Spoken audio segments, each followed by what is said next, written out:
that does say that the Venezuelan gangs are there, right? Yeah, they're absolutely here. Mm. I've never been more, I don't know if afraid is the word, but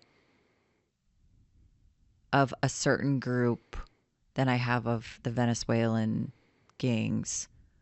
All the crimes that you're seeing them do are like, they're like ruthless crimes.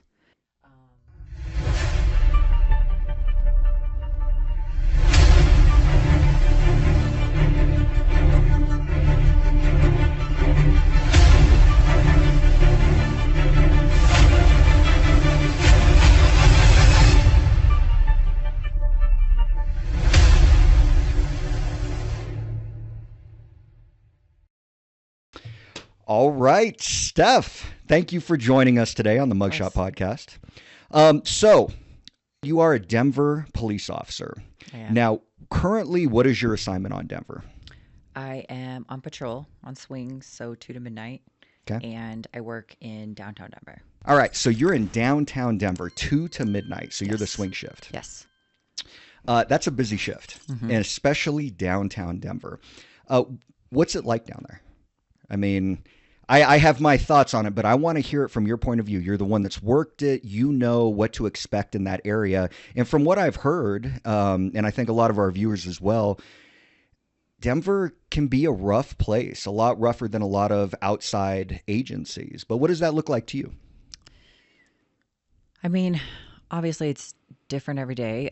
It's changed significantly since I've been there. I've been there since 2015. Okay. Um, I think it's changed. I think the biggest change that I've seen, well, from the beginning, was kind of the legalization of marijuana. Mm-hmm. Um, for me, for my coworkers and all that, I think that's kind of where the downward spiral started, um, with just an increase in homeless. Okay. Um, I think an increase with the homeless came a lot of increase in crime. Um, yeah, I don't know. I mean, it's gotten a lot harder. Sure. It's gotten a little bit,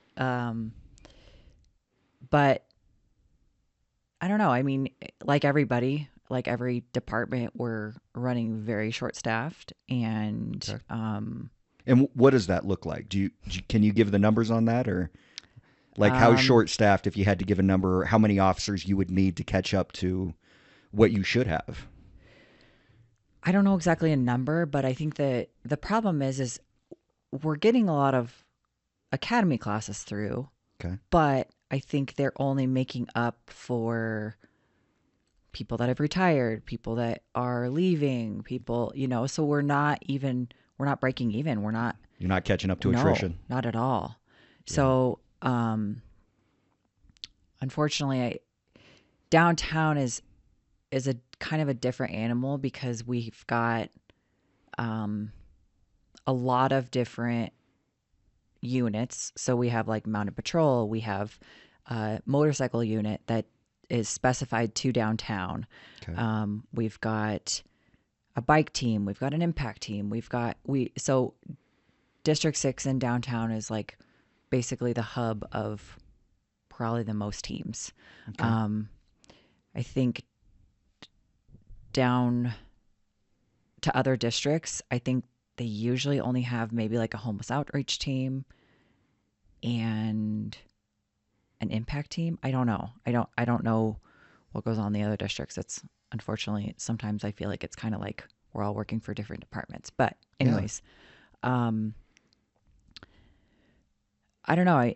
I think what's hard is, and I don't know how accurate this is. This is just what I've been told, but our specialized teams count as our patrol numbers, Really? which doesn't to Did me make sense. did they respond to calls for service, or because how can they count for Um, patrol if they're right, and that's the point. right, Okay. yeah, and so on paper, it looks like we are fully staffed or we're at 80-90%. Really? Whereas patrol, I mean, gosh, when I started, you would walk into a room for roll call and we would have 15 officers easy. I mean, every table was filled, and now it's um I mean, on Saturdays or on Saturdays we have a split roll call. Mhm. Um and there's two or three of us Okay. Wow. for until the next roll call comes in. So, Yeah, that's yeah. crazy. So Well, it's rough. It's rough, but I mean, we make it work. The scary part is though, I think that it's just, it's a matter of time before one of us is severely hurt or killed and I hope it never gets to that point, but I think that's kind of what we worry about right now with just being so short. and so would I be correct in assuming that that has kind of a demoralizing effect? I mean, if you're sitting there and you're like, we're just counting down till the next officer fatality, it could be me, it could be my partner. Mm-hmm. Um, that really has to kind of mess with you on every call for service. Like, because, so let's say you get a call in your district, is what you called it, right? Yeah. Are you a 2-man car or just a 1-man car? So as of right, I usually, it kind of depends. For a long time in my career, I rode solo. Okay. Right now, I am riding with a car partner, but it's we can kind of pick our car partners and it's not necessarily assigned. So some people ride with a partner and some people prefer to be alone. Okay. And so what do you prefer ultimately? Is it solo or Depending on the person, I, I have a car partner right now that I absolutely love, Oh, that's and awesome. she's great. She's a lateral from Chicago. She's very squared away. Yeah. But yeah, I kind of like to pick and choose. Well, I think every cop out there would agree with you.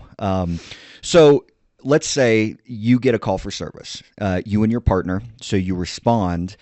Now, if it is a hot call, you get there and you're like, man, it's shots fired. We got a suspect or something. What does it look like for response time for any backup units? I mean, are they fairly close, or is this something that it's going to be you and your partner pretty much until the end, or at least for a significant amount of time? So like I said, we have other districts that are close. So we're kind Okay. of sandwiched in between all of Denver. Yeah. Whereas like say District 3, they have Glendale that surrounds them. They have, yeah, I'm trying to think, Aurora. So they call for cover. So we call it Code 10. Code 10 is emergency cover. So they call for Code 10 and they could potentially get other cities, other jurisdictions. Oh, okay. Whereas we are basically, so we're surrounded by District 1, District 2, barely parts of District 3. The only other one that I could think of would be like Auraria Police, which is the campus police for like Metro and UC Denver. Okay. Um, the people that have been helping us tremendously lately have been like the RTD Transit Police. No So kidding. we unfortunately have had to use, I mean, not unfortunately, but I mean, because of our numbers, we've had to use them. We had a pretty big shooting downtown, and thank God they came and helped us. They used their bomb dog to try to help us locate the firearm. Oh. It was such a big scene that they had to, like, once we taped it off, they had to kind of stand in certain spots to kind of mitigate the pedestrian traffic, but also preserve the evidence. Mm-hmm. Without them, I don't know how we would have done it, because the thing that sucks is every district is busy. Sure. So it's like we could call for cover, or we could ask, like on something like that, hey, can we get a car or two from District 1, District 2, wherever? They're like, have our own calls to deal with. We're like flying by the seat of our pants because we're so busy. Yeah. So I don't know how we're going to give you another car, So Man. Yeah, that's a It's tough situation. yeah.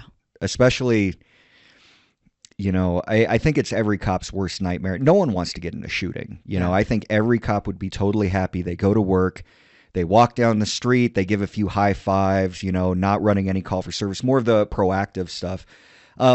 But that's not the reality of policing. The reality of it is we go where we're called, and it's never a place that we choose to be, or very rarely. And more than that, you get there and it's always going to be an evolving scene. So, I skipped over. I apologize. I wanted to give you a little bit of an introduction, but man, I just got right into the meaty parts because I wanted to hear about Denver. So now, how long have you been a cop for? Going back, because you were UCCS police. That's where I met you initially, right? Mm-hmm. And then you went up to Denver. So how long has your law enforcement career been altogether? So I actually started at my first police department was Red Rocks Community College. Get out of here. Okay. Yeah. So I was there for a year and a half. Mm-hmm. And then I went to UCCS. And so I was actually, my chief at Red Rocks was friends with the UCCS chief. Oh, And okay. so he knew that I was in the process for Denver, but still took a chance on me. Okay. And so I came down as a police intern down here, and I was there for about 6 months before I got hired with Denver. So I've been a cop now going on 11 years. Good for you. Yeah. So is it everything that you thought it would be? It's a hard question to answer. I get it. I'm It just is. curious. I would say it was Mhm. prior to 2020. Okay.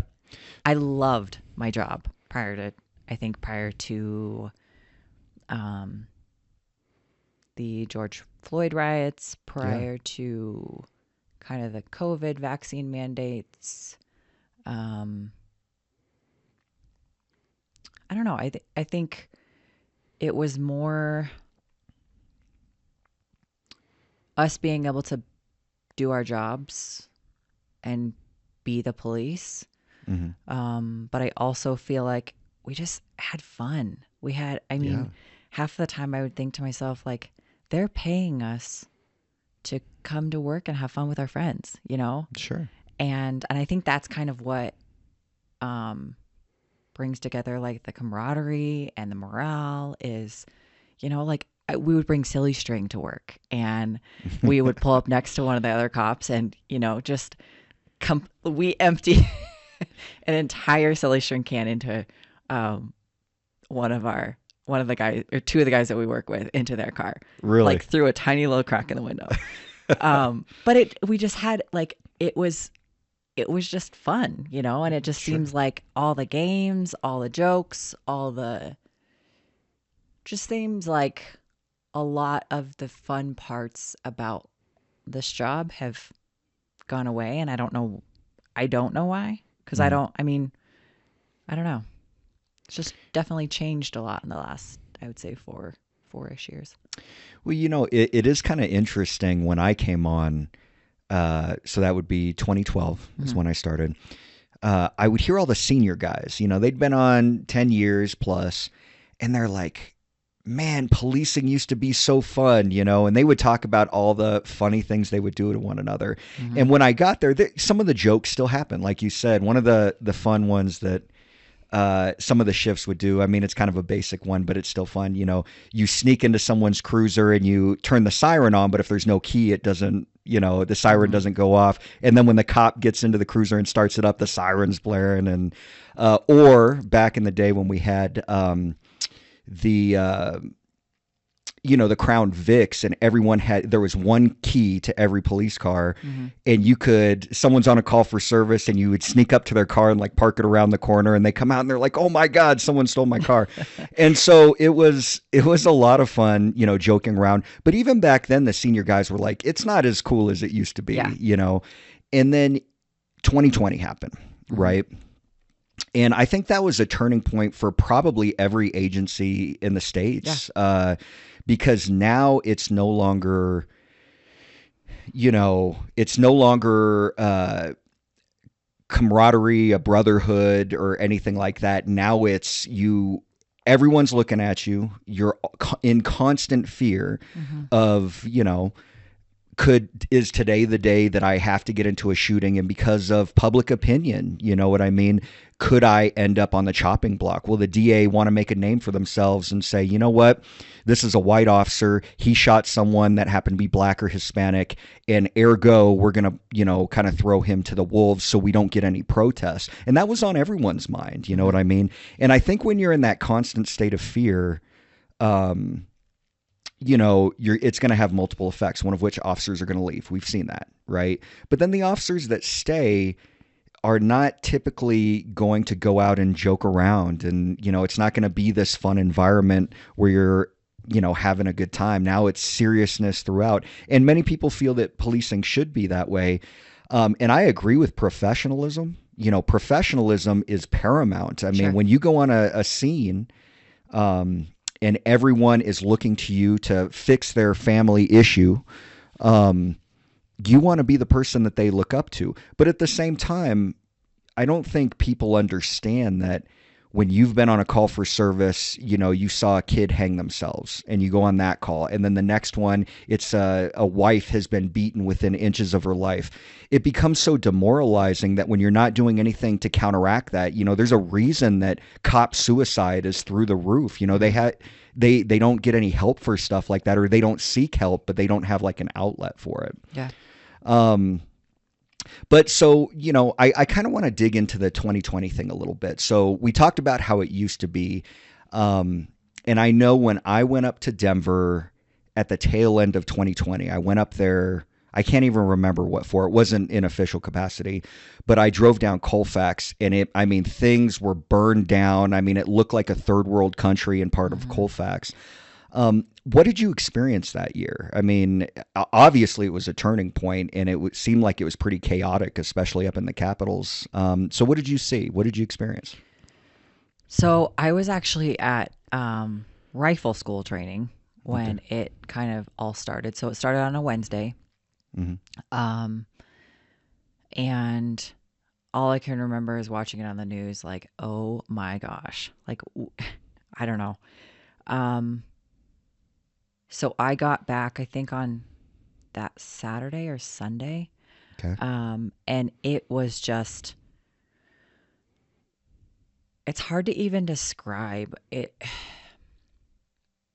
We were put into teams, and each team was being so, well, let me back up. So we luckily had um, we had the help of, I would say, almost every single SWAT team in the Denver metro area.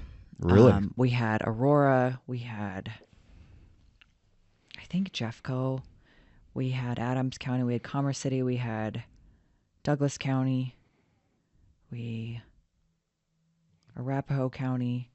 Um, so we had a lot of different SWAT teams helping us, and I don't remember at what point that came about. I don't know if they, I don't know if it was after like the first week that we're like, we desperately need help. Hmm. Um, but I don't remember. It lasted so long. I don't really remember when they came. Um, but so being District 6, that's obviously where, I mean, most of it happened.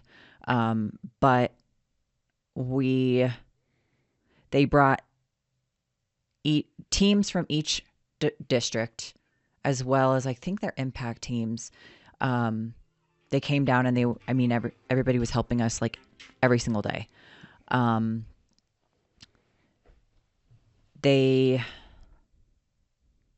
I'm trying to remember because it's almost like it was such a blur. Sure. We had to fence off our station because they tried to take our station many, many times. When you say take station, like trying to take it over, Yeah. what were they trying to do? Like go in and just flood the place and kick out the Yeah, cops? kind of like I don't know where. I think it happened in Chicago, maybe. I don't remember what city it happened in. Well, I know there was a lot in Seattle. I think they Yeah. firebombed a few of those, actually. Yeah. So so we had a fence at the front of our station, and we had people on our roof. We had so there's people on our roof that were assigned to pepper ball, that were assigned to the 40 millimeter. Um, And 40 millimeter less lethal yes, launcher. Okay, yeah, just making a yeah, clarify. yeah, yeah. I don't know. I mean, it was a lot of.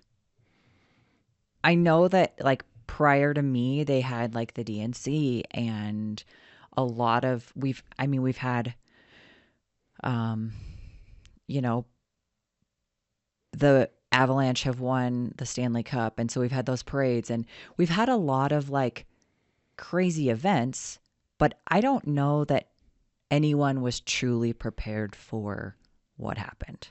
And Sure. I think because of that, a lot of I think like the first couple weeks, all of it was like just hang on tight and we're it it's just unfolding and we just make it work with how it comes, I guess. And so we have a main street on each side of our station that's off of Colfax, and we would have to flank out the gates, and we would have a bunch of cops on one side, a bunch of cops on the other side, supported by whatever SWAT team was assigned that day to our station. Wow. Um, and then a lot of it was I'm trying to think. I was assigned to Arapahoe County for a couple days. And we are more of on like a rolling patrol. So, of course, being with another jurisdiction and them not knowing where to go, we were kind of me and one of my other car partners were. She got assigned to the other Arapahoe County group, but we are essentially their liaison and kind of their directions, so we Hmm. could get somewhere quick without them having to map their way there, Okay. or we could figure out, us being um, in Denver, in downtown for as long as we could get them around a certain way, or, we would figure out, we would remember what streets are closed or figure out the best way to get them to where we needed to go. Sure. So Man, that sounds like just chaos it was everywhere. Yeah. absolute chaos. I was, so it started in May. I want to say the end of May. Um, July, I was assigned, temporarily assigned to the gang unit, who is now our sort team. But I was assigned to them from July 2020 till January of 2021. Um, Hmm. and even after all of like the crazy riot protests from everybody, everything everybody saw in the news, after those media related died down, I think um sort gangs was and our SWAT team was still tasked to, because we were having pop-up protests, we were having legitimate protests that were pretty close to what they were like in the beginning. Hmm. um but they would use sort and they would use SWAT as like cops assigned to that, and then obviously like all the impact teams from every district would be assigned to it. But that lasted well into October, November. Really? So something that like nobody knew unless they were downtown knew what was going on, And it's like we were getting our days off canceled. We were getting our schedule shifted. And I mean, knowing I was, temping there, it is what it is. And you just roll with the punches and figure it out, Yeah. with your family, with whatever. But it was rough. It was, I mean, between being in the district and then being on gangs, we were, 12 to 16-hour days. We were quick turnarounds. Um, Yeah. yeah, it was. So, I mean, obviously, we know that the protest started with the death of George Floyd, Mhm. right? Um, but at the same time, it's really interesting to see a lot of these protests where that was the catalyst, Mhm. but then a lot of these groups seem to be protesting different things, maybe something local that they experienced.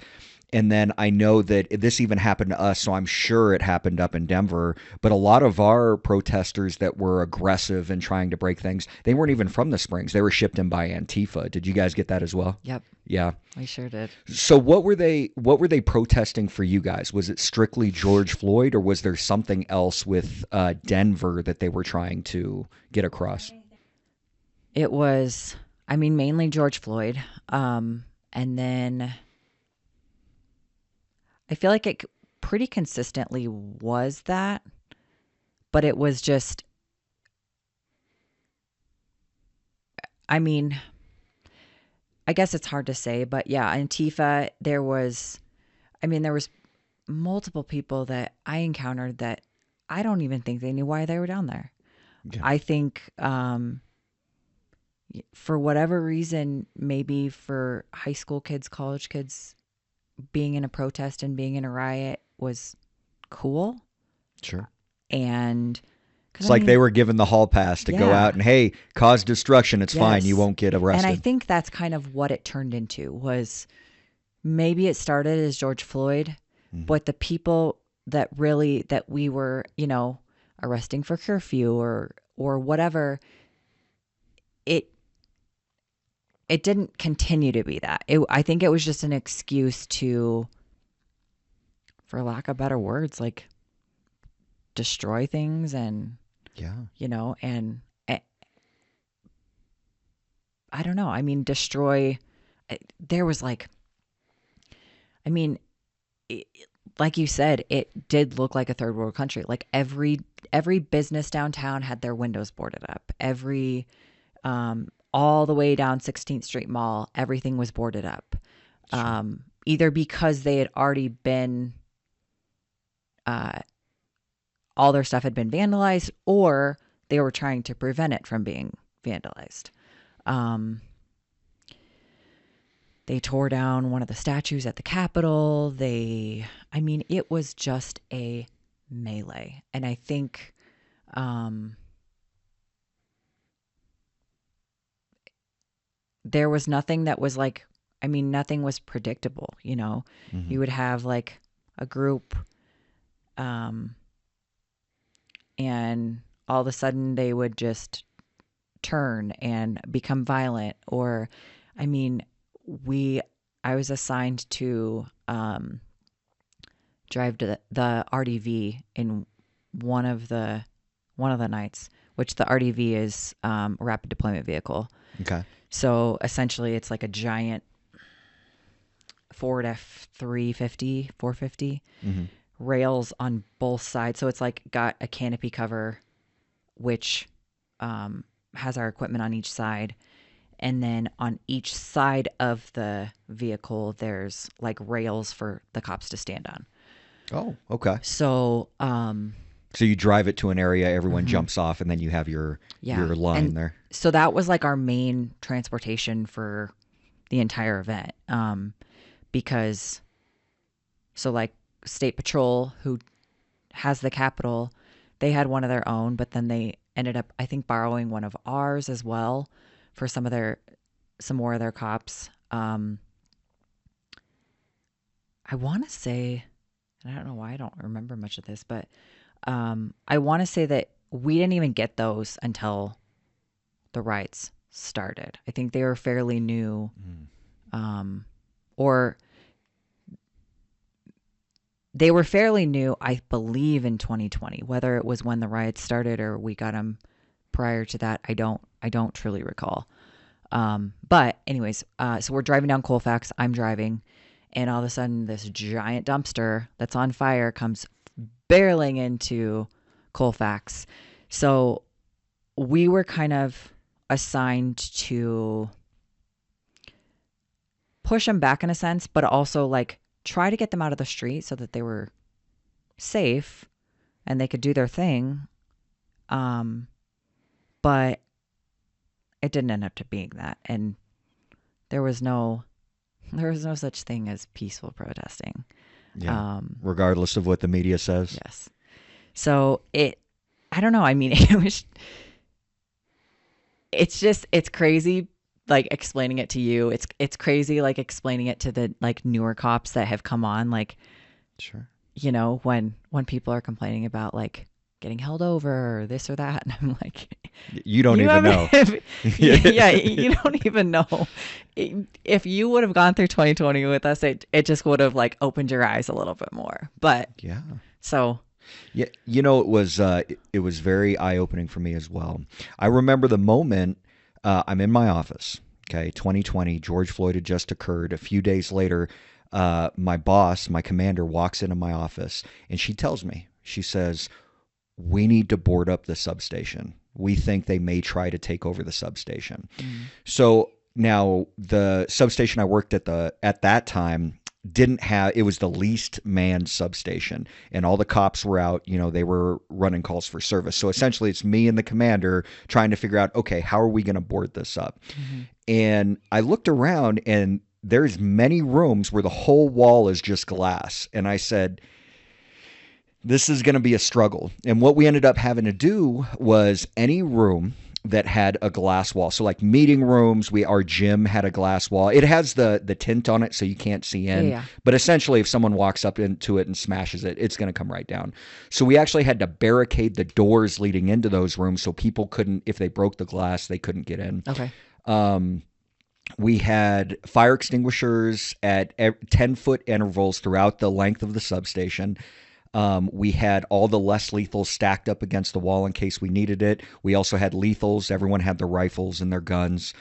But never in my mind did I ever think that in one day I would have a commander tell me that we're concerned. Oh, and we had gas grenades and everything because we knew that there was going to be a lot of protesters. And it was just unbelievable. It felt like, I mean, we were setting up, it felt like for combat, you know, when I was in the Marines, that's something that you would expect to have happen. But not when you're a police officer and you're like, we're about to get overrun, you know?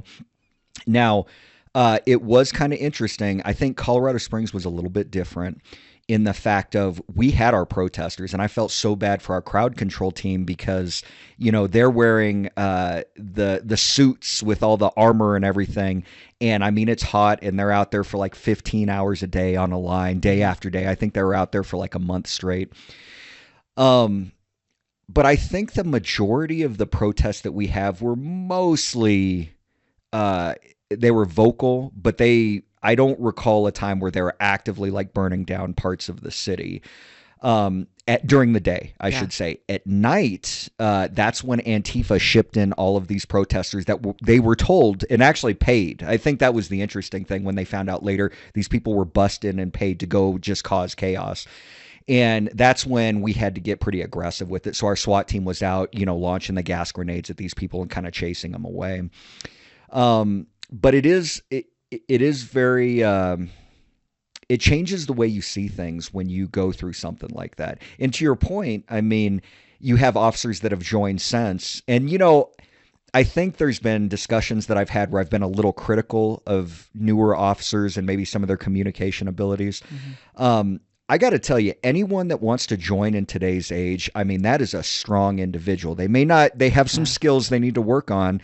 But man, my hat off to anyone that wants to join policing post 2020. You know what I mean? But you are right in the fact that I talked to a buddy of mine the other day and he was talking about some of these new guys and they're just pissed. I had to run this call and I had to do whatever. And it is kind of like, bro, like you have no idea. Yeah. Like I was wondering if all of the substations were going to be burned to the ground and we have no policing left in the entire city, you know? So it's definitely a change. So when you were on the gang unit though, obviously temporary assignment, I know you did a lot of stuff when it came to the protest. Did you do any work with specifically the gangs as well? Or was it just kind of an auxiliary to the gang unit to help them out in their mission, what they were doing? Yeah, I was just, I mean, I don't know that it wasn't a bad time to temp because Okay. so the way that Denver works is um, you have the ability to temp at various different places. So you could temp with Metro, which is our SWAT team. You could temp with K9, which K9 is either with SWAT or narcotics canines.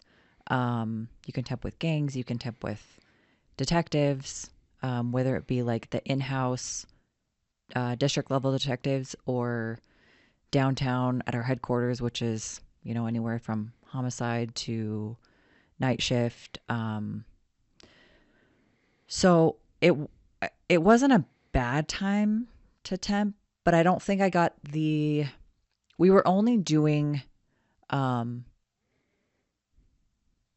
really like proactive policing. I think with gangs, it was few and far between. I think it Okay. was more. We are more assigned to the protests um, because unfortunately, like I said, they would just pop up. We would be about to go on our day off, and they're like, "Hey, we're supposed to have a protest tomorrow, so days off are canceled." Uh, So, or I'm trying to think, we got sent home one night. I had gotten all the way home, which was like 45 minutes away, and mhm. they're like, "We need you to come back." Oh no, are you serious? And then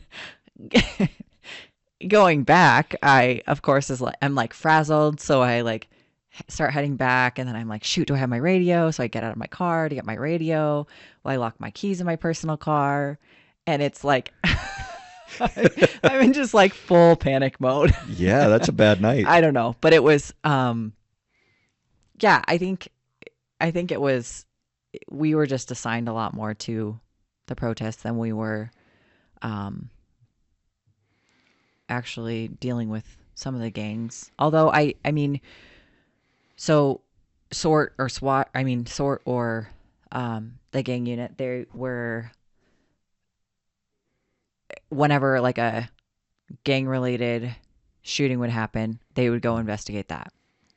Okay. So we would figure out basically, so a shooting happens, is it the districts that they're going to investigate, or is it gangs? Is it gang related, and it would be investigated by the gang unit? Gotcha. Um, Do so you have a lot of gangs up in Denver? I mean, is this like a I'd common say a thing where fair you amount. fair amount? Yeah. Okay. Um, like mainly, I don't know. I'm not going to pretend like I know a lot about them. Okay. Yeah, we have a fair amount. Sure. Um, but so we had one in there was a shooting in Southwest Denver. Um, so we went over there. And the way that they run their investigations is definitely different than we ran them on patrol. Okay. In that, when we get a shooting on patrol, it's we if it's an evolving scene, we lock it down and secure it as much as we can. We put up the crime scene tape, and then essentially it's like we wait for the detectives, whether it be we have a new fast team, so it's our essentially they deal with just shootings, Okay. or homicide or night shift. Night shift is kind of like they kind of triage all the calls at night, whether it be a sex assault or homicide or a suicide or maybe like a I don't know a really bad and not a bad call that like doesn't necessarily they have the probability of dying maybe. Okay. So um like an attempted homicide or like yeah strangulation or yeah something yeah like that. so Okay. they come out, or we call them whatever. They are the first to investigate, and then either if a person dies or whatever, they work hand in hand with the homicide detectives, or Oh, they work with the unit that it gets assigned to. Some of the times I don't know specifically, but I think some of the times, like if it were like a suicide or something, that there was no foul play that was suspected or anything like that. I think they um, do those investigations. I'm pretty sure. Okay. Um, but yeah, so So, just as a side note, because we do things pretty kind of went differently off on a down here. tangent. What's that? I said I kind of went off on a tangent. No, no, no. That's totally fine.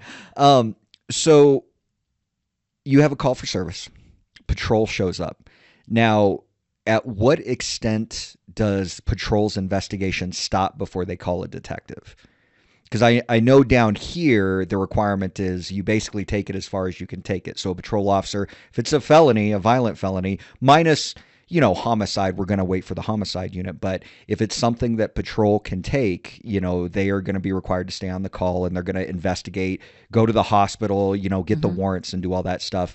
But I have heard in larger agencies, and I know Denver would fit into that, that a lot of times patrol is more used for the initial, they get to the scene, they make it safe, and Mm-hmm. then they hold it until a detective can Yeah. come. So that's basically what you guys do?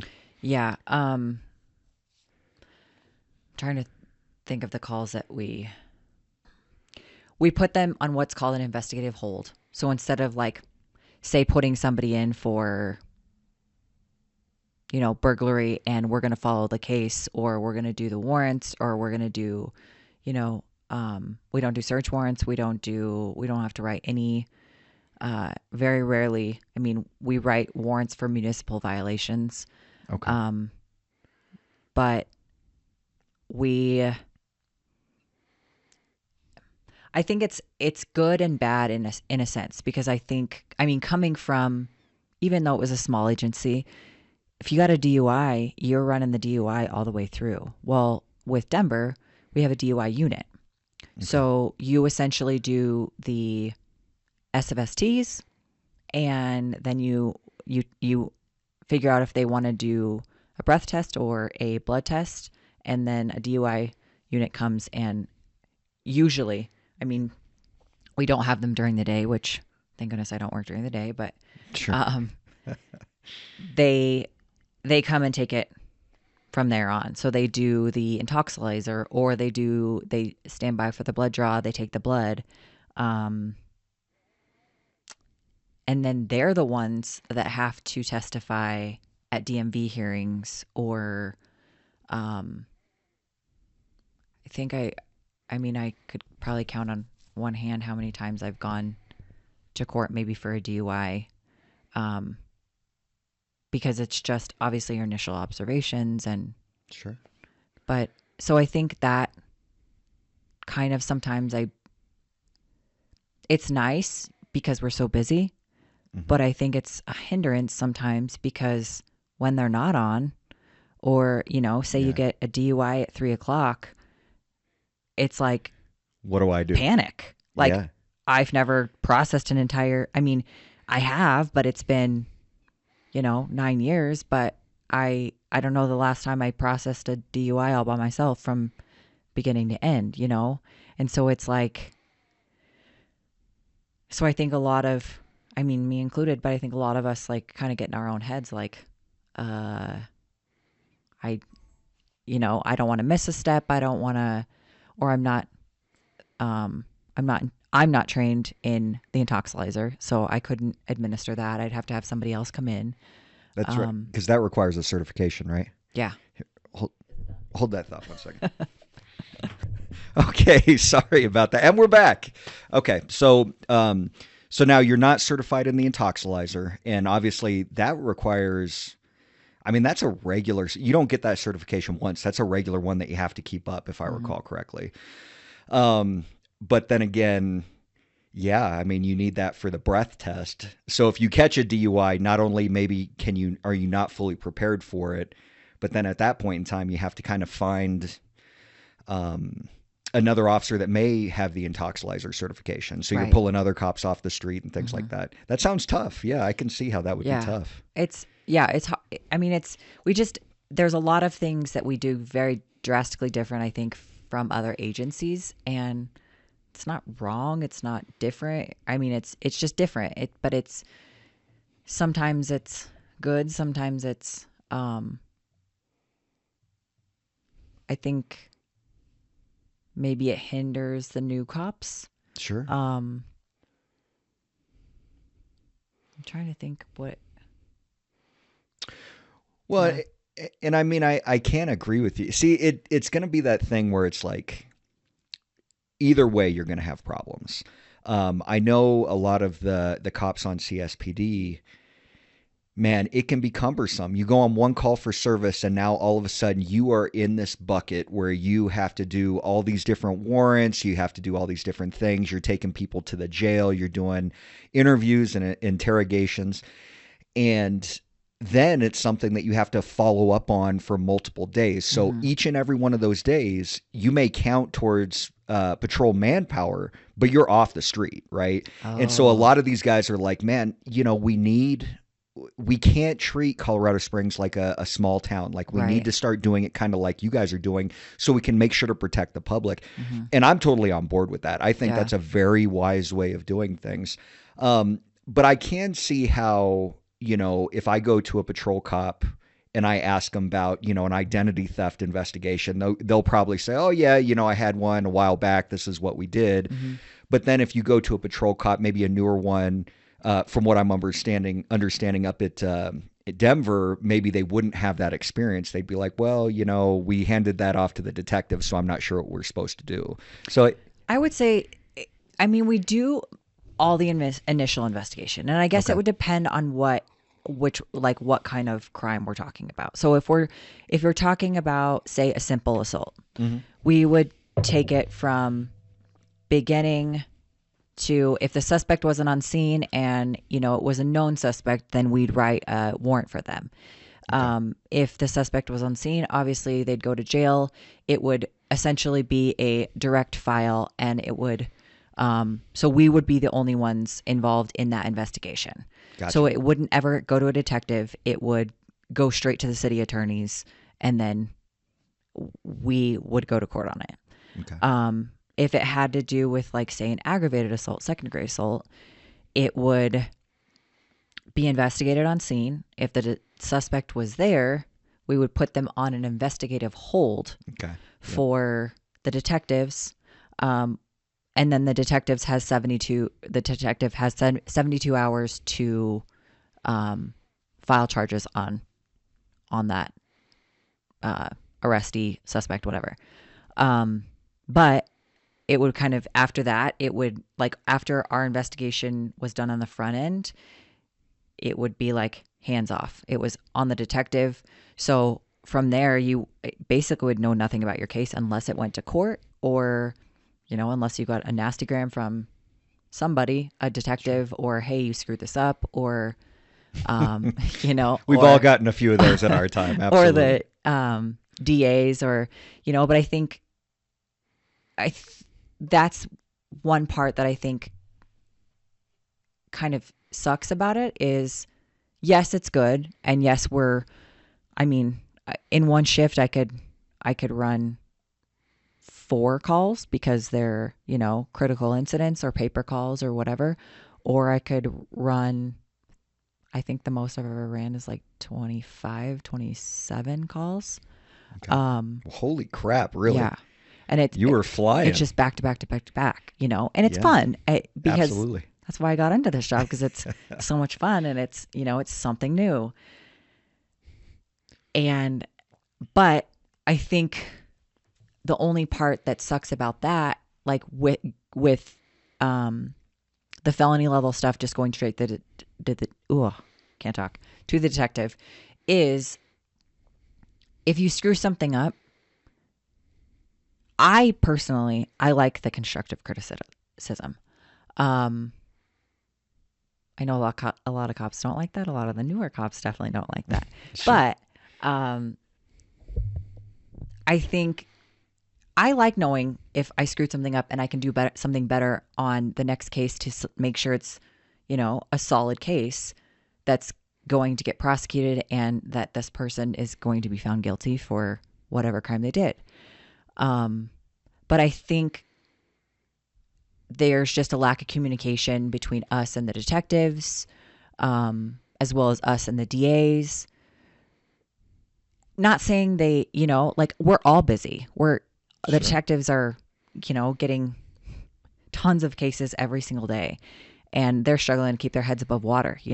So I know it's not ideal to, somebody screws up a case, and it's not ideal to send them, whether it be a nasty gram or like a, hey, maybe do this next time, type of email. It would, us as patrol, I think it would be nice,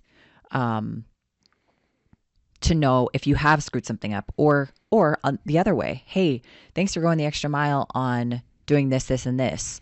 A lot of other people might not do the same thing that you did, or whatever it might be. But I think that makes it hard in that, you could go your whole career and maybe not be doing the best investigations that you could be, Mhm. but without knowing what you're screwing up on, you just continue to do the same thing. Yeah. So it's Why like, would you do anything different right. if you think that's what's Yeah. expected? Yeah. And in your mind, you're like, well, I'm not going to court, so these things are, it's obviously a solid case. Well, you not going to court could mean one of two things. Either, yes, it is a solid case, or they're dropping the cases when they see your name on them because they're like, great, another one from this officer. Yeah.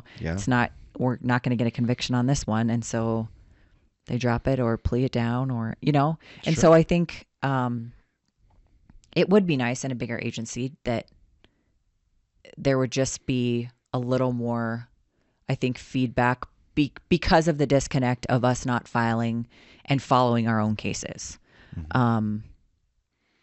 And I think, and I say that because I've been, even though it was a short time and we didn't get very many crazy cases, I've been on the other side where I have followed my cases, and it is cool. It is cool to, Yeah. see it the entire way through and work with the DAs. And yeah, I think that's the true, like, the biggest hang up, I think, in working in a big agency is having all of the things kind of done for you.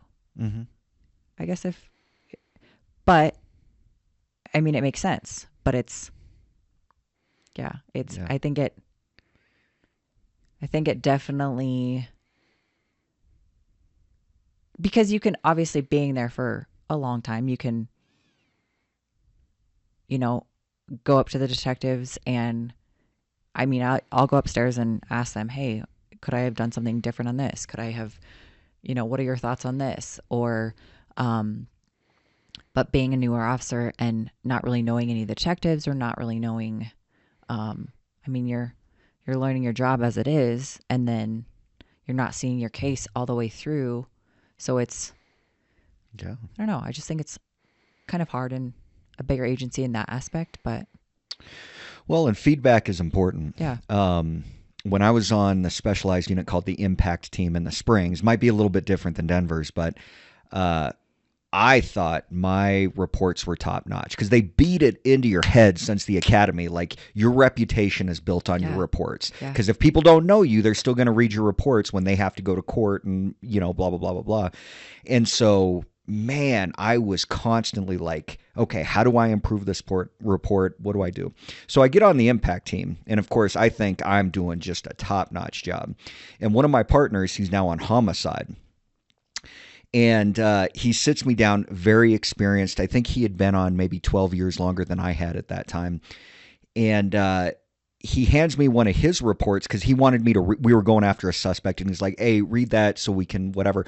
I read his report and I was like, oh my God, this is amazing. Like, why am I not doing this? And why has no one ever told me to like step it up to this level? Because there were different things within the report and how he categorized things and how he did different things.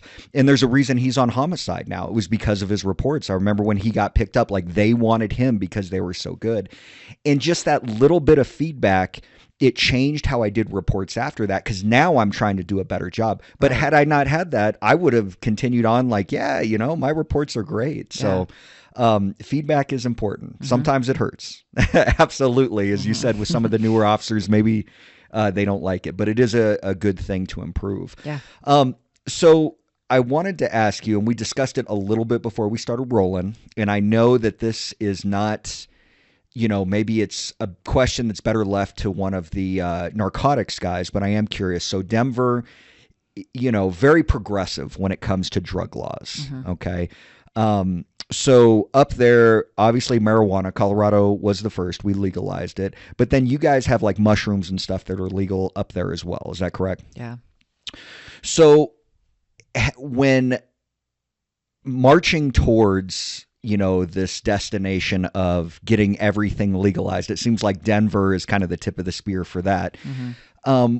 Are you seeing an increase of crime, a decrease of crime, any impact whatsoever when it comes to legalization? I know you had mentioned before that when marijuana was legalized, there was a big turning point for you. Mm-hmm. But what have you seen specifically that you can attribute to drugs? Have you seen any real changes? I know you said homelessness. I would say, yeah, homelessness. I would say the biggest change. So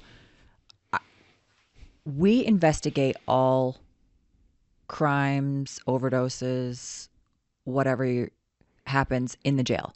So they are not post certified, and so they don't investigate their own stuff like Okay. most normal other jurisdictions would. Um, so I went on an overdose, I would say, God, I don't even know, maybe 6 months ago. 3 people had overdosed in the same pod within seconds, minutes of each other. Oh, wow. Okay. We go in and it was very drastically different. Like one of the people that I talked to was they were like completely lucid and talking. Two of the other ones that they found, I think one was upstairs, one was downstairs out in the courtyard area, completely unresponsive. Really? Several Narcans were used. Well, we find out later on, we had called we have a fentanyl team now. Okay. So they used to be our marijuana team. Oh. When marijuana has kind of legalized and not a huge need for it as much anymore, they switched to fentanyl investigation. Well, that's good. Probably with a lot of you guys have a lot of cartel activity up there, or like I-25. So. Yeah. I know that's yeah. where they're running it. Yeah. So we called them. They came out. They tested it. They had like this amazing state-of-the-art, brand new testing system. We found some kind of substance. We couldn't figure out what it was. Okay. Well, the thought was that so I'll backtrack. Fentanyl has become less of the pills and it's transitioning back to powder. That's dangerous. Very. Yeah. So the person that I talked to, they said we smoked some fentanyl or smoked, snorted. I don't know what they did with the fentanyl. So I'm like, okay. So in that scenario, I'm like, okay, we need to get everybody out of here. Cause there was cops, there was, deputies upstairs, there was nurses upstairs where everything happened. And, nobody needed to be touching anything. Nobody should be up there. Mm-hmm. Nobody should have been within the vicinity of it, knowing that it's now powdered fentanyl. So I think I don't know. I mean, the couple of overdoses I've had to do in the jail, it seems like they're mixing the powdered fentanyl with something else. Okay. The only conclusion that one of the detectives could come to was maybe that the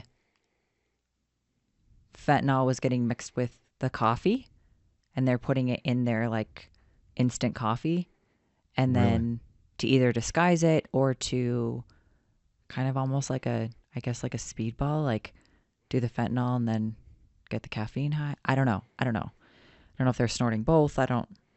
But um, so I think in way of drugs, I think we're seeing more of the powdered fentanyl than the pill form anymore, which is way more dangerous.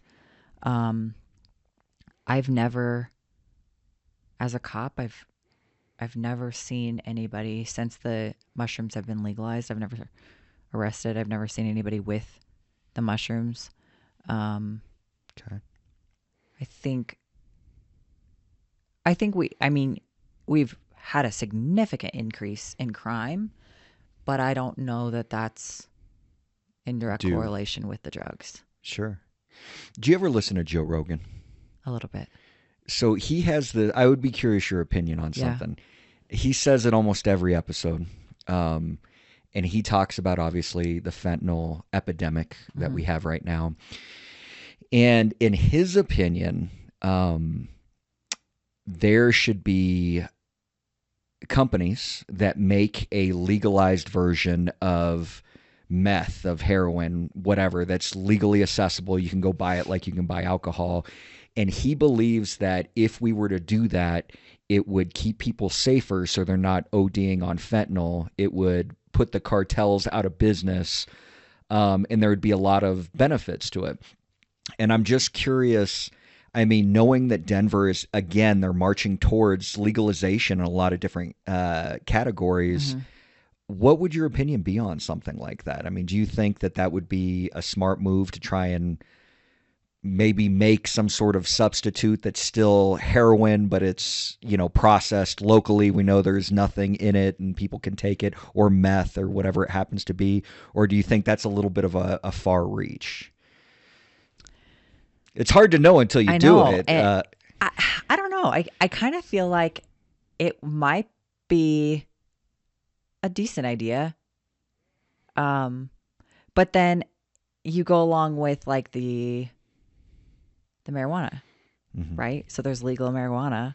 You can basically get it at any corner you could possibly want it. There's a store at any corner, but you still have people selling it illegally, or Sure. you still have people, you know, and it's, I mean, everything's laced with fentanyl nowadays, but Yeah. um, so I don't know. I think it might be a good idea, but I think you'd still, because obviously, like the ideal, like in the ideal world, everybody would just get clean and they would never need any of this stuff, but that's not reality. Yeah. And I think until they want help, they're going to continue to do their drugs.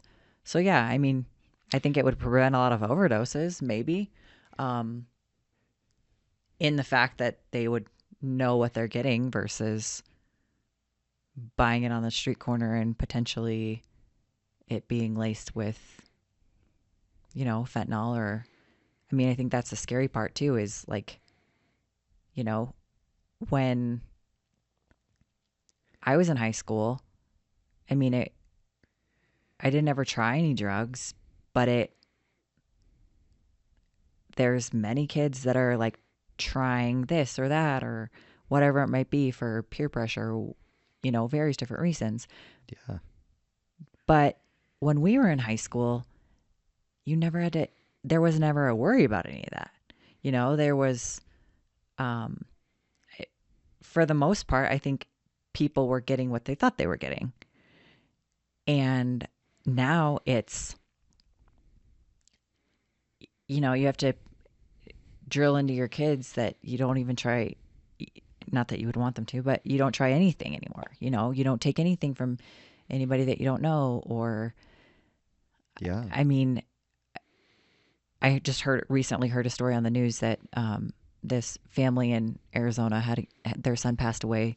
He thought he was getting Xanax, and really the Xanax was laced with fentanyl. And it's Mhm. like, it, I'm, I don't know, it's scary.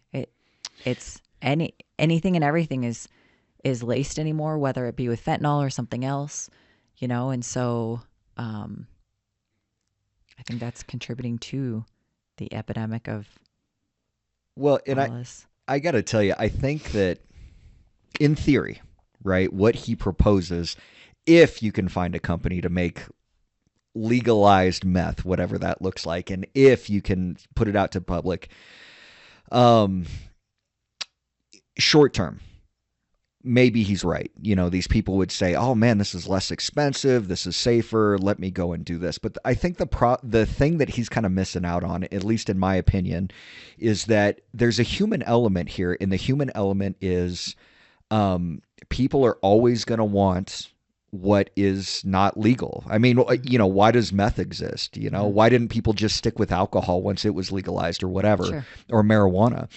And so, yeah, it's great. We have all these legalized things. Well, the other part of that is, I bring up the cartel because they're one of the main reasons we have these issues in the States. And they're not going to go away quietly. All they're going to do is they're going to find a way. Okay, well, what can we make that's way better than the legalized stuff Right. in the States? And then they start shipping it in. And then before you know it, yeah, we have all this stuff that's legalized. But then no matter what, they're always going to be ahead of the game because they're going to try to come up with something new.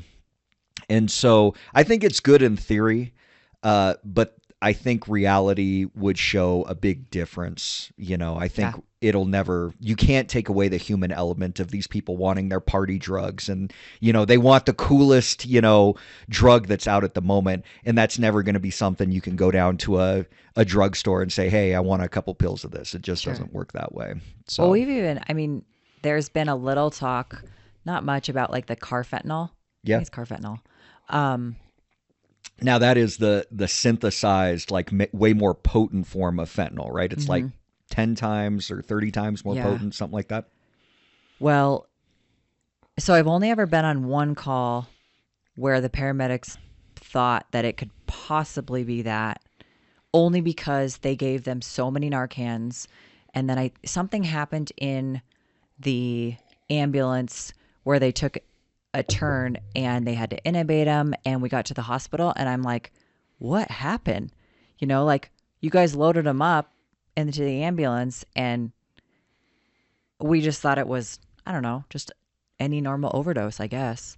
And then by the time we got to the hospital, which is from downtown, like not even a 5-minute drive, things had totally transpired and completely took a turn for the worst, Sure. And so it's, I don't know. I, Yeah. yeah, Yeah. it's crazy. It, you just never know what you're going to come into contact with. So the last thing that I wanted to ask you, big thing in the news, politics wise, Denver is a sanctuary city. Yes. Right. And there's a lot of talk right now. I mean, obviously, with the new administration coming in, but what's happened over the last 4 years with the open borders and being shipped to all these sanctuary cities, I think. I don't know that anyone really trusts the mainstream media anymore. I certainly don't. I've seen a lot of just straight lying that's happened. Mm-hmm. But when it's come to this topic, there's been a big interest in it. Like, what is actually happening? Is it causing, a lot of calls for service? Are people in danger? So, as a sanctuary city, when it Mm-hmm. comes to that, what have you seen or experienced? Anything with the illegal immigration going up there? So we have two pretty big homeless shelters in our area. Okay. Um, it's weird because they don't necessarily, I don't know if they like are actually, well, at least this one homeless shelter, I don't know if they're actually in it, if they stay there. Every time you pass by, that one we go to a lot, for various different reasons, but whenever you drive by, there is an influx of Venezuelan people that are standing on the opposite side of the road. Um, there's And you said Venezuelans. yeah, Okay, I want to come back to that. yeah. Continue. Um, there is another homeless shelter um, down the street that for a while, well, I guess not for a while. So in the recent, I would say the last year, I think it's gotten worse in the last year. There is a lot, a heavy population of Venezuelans that are in this homeless shelter. Okay. The way kind of that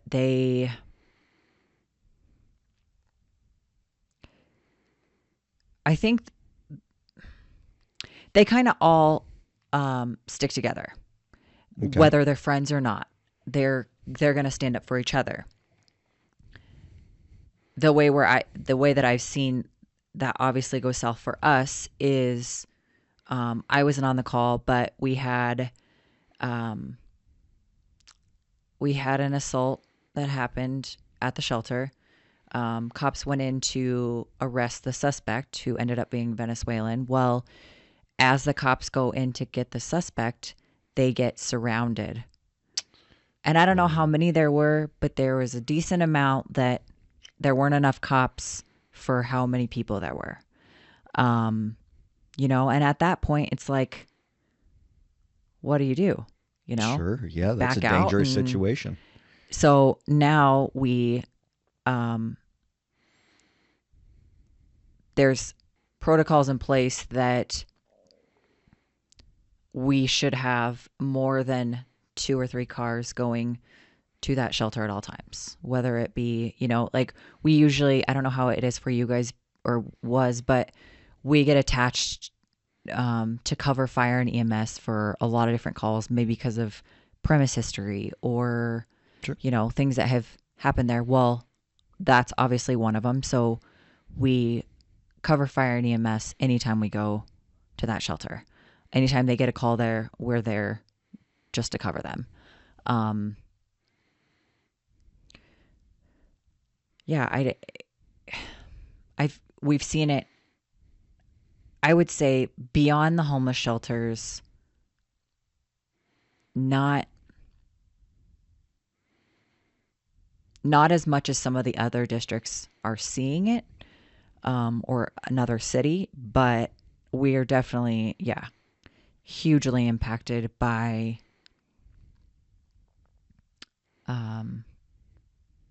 just the increase of all the migrants. I mean, it's Sure.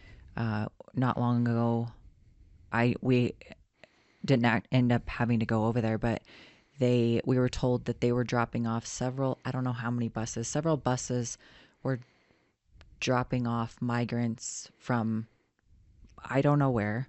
I don't know where they even came from, whether it be like, another city, Texas, whatever, or straight from the border. Mm-hmm. They were dropping them off at the CU Denver campus. Oh, really? So we were supposed to be going over there to help, I don't know, do whatever we could as far as, assisting the other officers that were over there. But I think the hardest part too is, And why the CU Denver I campus? don't know. That seems like a really kind of strange place to drop Yeah. off at. I don't know. Huh. Okay. I think the hardest part is it's just like, I think Denver is kind of like one thing after another. Like, here we're trying to deal with the homeless crisis.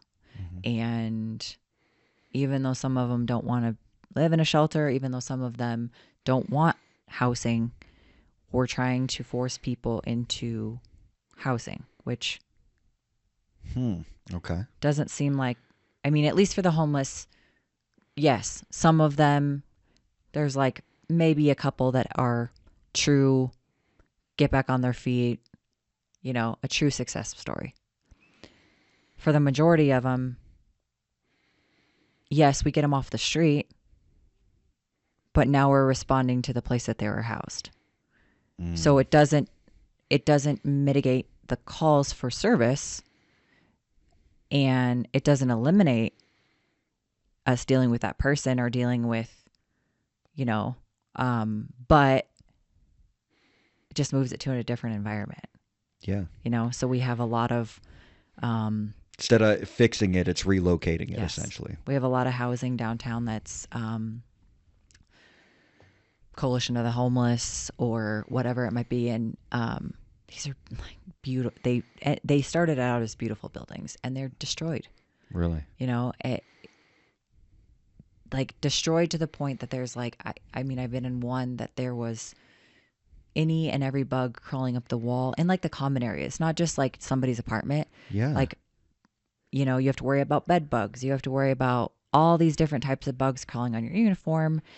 And if you're, at a call there that like a death investigation that is going to last a long time, it's like, you're constantly clicking your boots, hoping that you don't take home any bed bugs. I don't know. Wow. It's just, and then, so that, and then on top of that, there's, now we're trying to house all these migrants. Mm-hmm. And I mean, they're opening up all these shelters that we're turning makeshift. The most recent thing I heard was they're going to turn an old school that's no longer a school. They're going to turn that into housing for migrants. Really? We had a church that was, for lack of better words, taken over by Venezuelans by means of, whether it be threats or intimidation or Oh, they whatever. went in Mm-hmm. force and took it over. Mm-hmm. That's crazy. Yeah. So it's, yeah. Well, and so when it comes to the Venezuelans, a lot of people are curious, and I know we discussed a little bit the gangs. Mm-hmm. I mean, it is no secret right now. It's all over the news. Boulder has a problem where they go to an apartment complex. They essentially tell everyone, GTFO, and then they take over the apartment complex. And it seems like they're letting them do that. Would I mean, would I be correct in assuming, or should I ask when you say the Venezuelans doing that violent activity, are we kind of guessing that those are the Venezuelan gangs that we're seeing in like Boulder? Mm-hmm. I mean, do you know anything about that or? I don't know necessarily about Boulder. I've just like mostly. I mean, I I think mean, it's Boulder, right? Isn't it? Maybe I need to do my research. I'm fairly certain it's are you Boulder. talking about the one like the Instagram videos and stuff that you've seen like them kicking in the doors and stuff? Yeah, yeah, That's for the Aurora. apart. Is that Aurora? Yeah. Okay, my mistake. Yeah. So, but either way, Yeah. Aurora is Denver adjacent. So Yeah. then that makes it even worse for you guys because Mm-hmm. then that does say that the Venezuelan gangs are there, right? Yeah. They're absolutely here. Okay. I think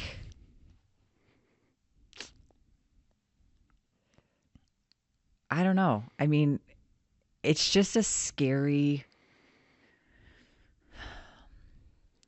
I think the difference is they are, some of them might be here for a better life and, good for them and I hope they succeed. The ones that truly came over here just to wreak havoc, I've never been more, I don't know if afraid is the word, but of a certain group than I have of the Venezuelan gangs since I've been a cop. Really? I think because all the crimes that you're seeing them do are like, they're like ruthless crimes. Like carjackings. There was a jewelry heist in Denver, not in my district, but for Venezuelan, whether you want to call them gang members or not, I don't know for sure. I think one of them ended up being confirmed. Robbed this jewelry store, and I don't know if they assaulted several people. I think it was only women that worked at this jewelry store. Um, I think the hard part is I think Venezuela is just a very drastically different culture than us. Sure. So it almost, in comparing criminals, I think it almost seems like there's some sense of moral code to an American criminal. Some. Mm. Um, I think it's very, very rare, and I don't know if you've ever dealt with any of them, but I think it's very rare that you find a criminal that is just pure evil and is going to kill everybody in their path and chop up the bodies and whatever. It's very rare, I think, that you find, at least in the people that I've dealt with, it's very rare that you would find somebody like that. Most, I think, at least American criminals, it seems like there's a lot of them that want to fight and get away from the police and whatever. And, you Yeah. know, um, but for the most part, like, okay, you caught me, Sure. turn around, put your hands behind your back. You're going to jail. I Um, would agree with that. Yeah, that's been my career. with the Venezuelan gangs, with the Venezuelan whatever you want to call them, um, there's just there's no sense of moral code there. They are ruthless. They are the crimes that they are committing and the havoc they are wreaking on all of these sanctuary cities is, I don't know. It's another level. It's another level of it's pure evil, but just to an extreme. I don't know. It's just scary, and the fact that we're getting 30,000 plus migrants, or we have in the last year or so, is